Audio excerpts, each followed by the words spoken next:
Alright, here I am at the Broadway Street Railroad Crossing in Blue Island, Illinois. Now this railroad crossing right here is let's say a rather iconic, massive, and a very interesting railroad crossing here owned by 3 different subdivisions. Yes, you guys heard that right. 3 different subdivisions, or if you want to count that little well, it's not a transfer track, but like an access track over there, make that 4. So this crossing right here is owned by the CSX Bar subdivision, which are the 2 tracks in front of me, the Indiana Harbor Belt Main Line, which are the 2 middle tracks there, which is also combined with the transfer track or Y track between the Bar sub and the IHB line, and as well as the CSX Elsdon sub, which is actually the line that the CN South Bend subdivision turns into, which are those last 2 tracks. And over there you can see that there's another crossing which is really close to it, which is also interconnected with this crossing, which I'll explain about later, which is an access track that the Iowa Interstate Railroad uses to get to and from the Bar Yard, and as well as that little bridge over there that the Metro Joliet sub is, and where some other things run through as well. Although that all of what I just said may or may not be super accurate, but this is actually my first time rail fanning and visiting this spot today, because I've been always wanting to visit this spot for like months and months, and I finally get to have my chance.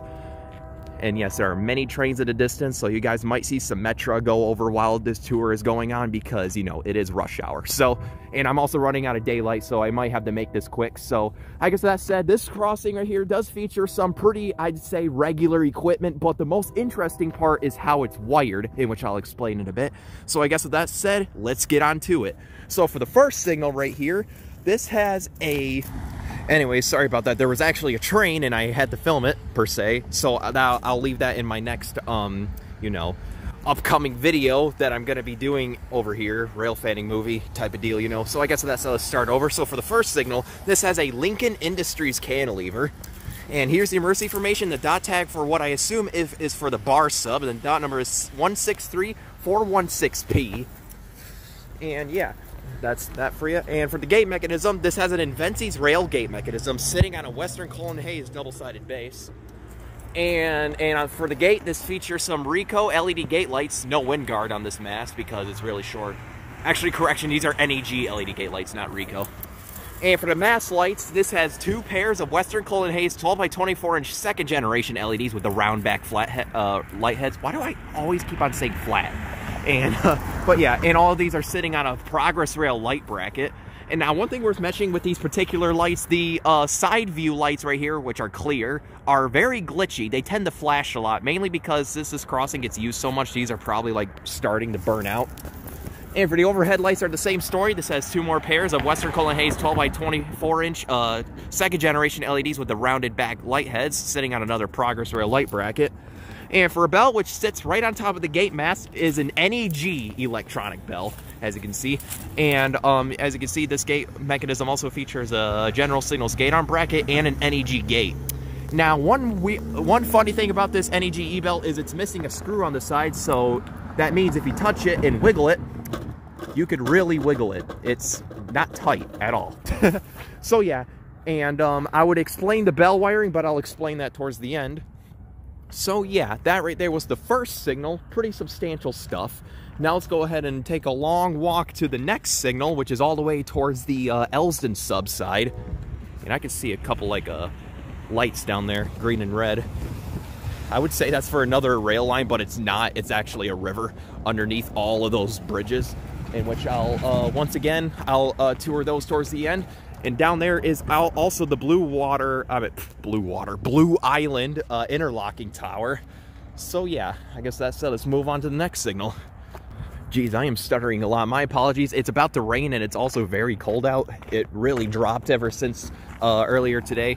But yeah, and another thing worth mentioning is that interlocking tower also used to be contain the controls for the railroad crossing that's here. Now, speaking of in the past, this crossing in the past used to have what I believe were Safe-Tran cantilevers, 12 by 20 inch incandescent lights, and that signal had a General Signals e-bell of some sort. This signal, I think, also had a GS e-bell. That far signal had a Siemens e-bell, and that signal had a mechanical bell, I think a Safe-Tran one, but all those signals were torn out and replaced with these ones that stand here today sometime in the mid-2010s. So yeah, I guess with that said, let's go ahead and move on to the second signal, which is similar to the first. This has another Lincoln Industries cantilever. And here's the emergency information once again, which is the same number as the bar sub. And the gate mechanism is another Inventsi's rail gate mechanism with a label that says perform an inspection of aerial facilities and yada yada yada. And this sits on another Western Colton Hayes double-sided base. And the gate features, this one actually features some Ricoh LED gate lights, no wind guard due to the bell and the mast. And the lights are I would say, a total of 4 more pairs of Western Colton Hayes 12 by 24 inch second generation LEDs, all sitting on Progress Rail light brackets, I believe. Yep, and there's Metro again. And these all are also the rounded back light heads. And for a bell, this has another NEG electronic bell, which I believe is also loose. Yep, as you can see, it's loose. And if you look on the side right here, you can see that this has volume control. Yes, that's right. This is a volume adjustable NEG e-bell, and you can see that the dial is exposed. So if you have a tool, you could literally adjust the volume on this bell. That's funny. So yeah, that right there were the first 2 signals on the 7-tracked portion of Broadway Street. This section is pretty much the 3 main lines, the CSX bar sub, then you got the IHB, and you also got the, what else? Yeah, the CSX Elston sub, which is also the South Bend sub. Some CN trains used to run through here. Yeah, it sounds like we got IHB coming. I might have to stop this again and catch another train. Like, seriously. So yeah, I guess with that said, let's go ahead and move on to these next 2 signals, which are both also similar to the other ones.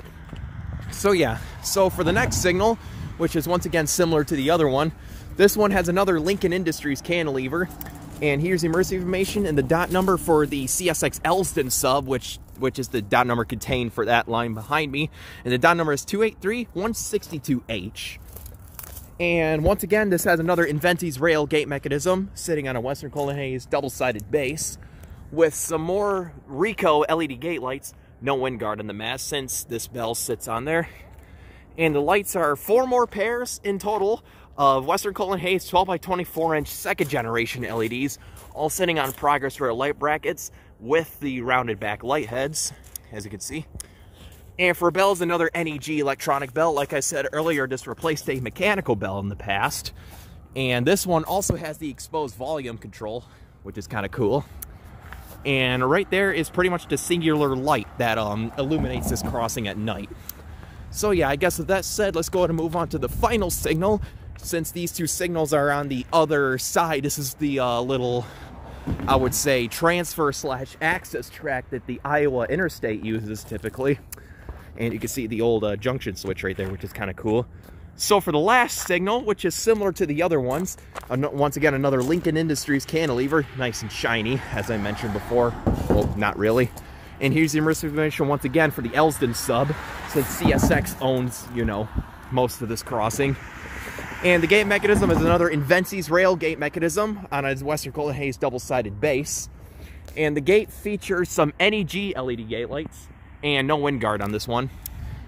And the lights are 4 more pairs of Western Colton Hayes 12 by 24 inch second generation LEDs, all sitting on Progress Rail light brackets, once again with the rounded back light heads. And the bell is another NEG electronic bell with another exposed volume control knob.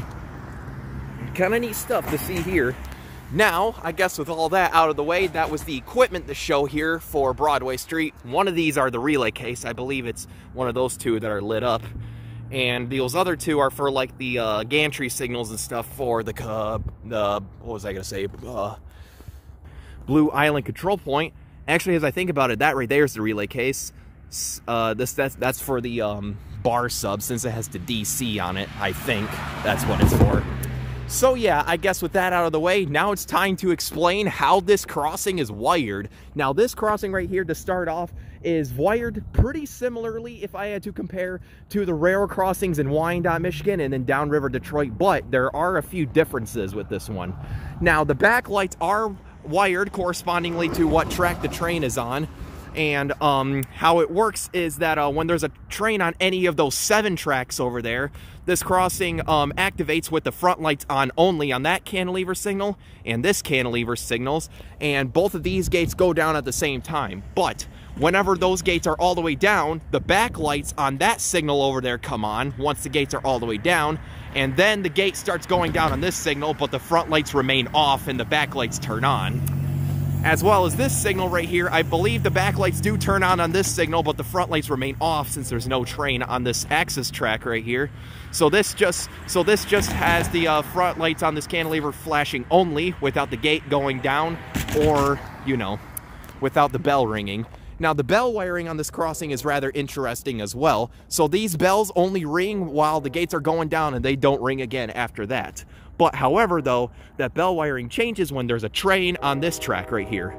So when there's a train on this track, it's pretty much the same story, except the backlights remain off on that far signal only and on this close signal. And when there's like I said, when there's a train on this track, this whole signal activates, the bell rings and everything, only at activation, like I said. And yeah, it pretty much activates like normal. The backlights on this signal come on as well. But when there's a train on this track, that bell over there continues to ring until the gates start going up. Only this signal does it. Not the other ones do, but only that one. It's quite interesting as I think about it. And when this crossing deactivates, the backlights don't shut off before the gates rise. They actually shut off like after the gates rise. And the gates all go up, you know, at the same time instead of in that pattern as I explained before. Like the two outer gates go down and then the secondary signals gate goes down. Is there seriously like 2 more trains? I might have to stop this once again. And I'm almost to the 10-minute mark, so I'm gonna go ahead and hit stop on this.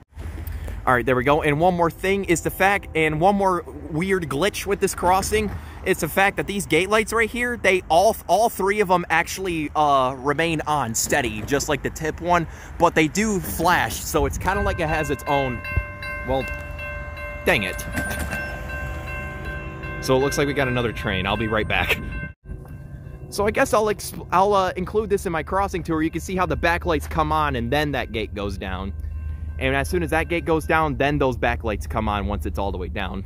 Really weird and specific.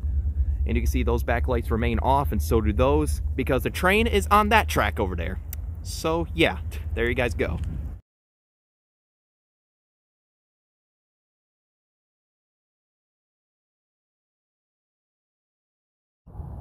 Alright, well, so as you can see, I wasn't able to film the deactivation because that train that I was showing was very long and my phone died during it. So I'm going to go ahead and film the outro of it from the car, as well as the clear track view from here. You can see the signals that I was talking about.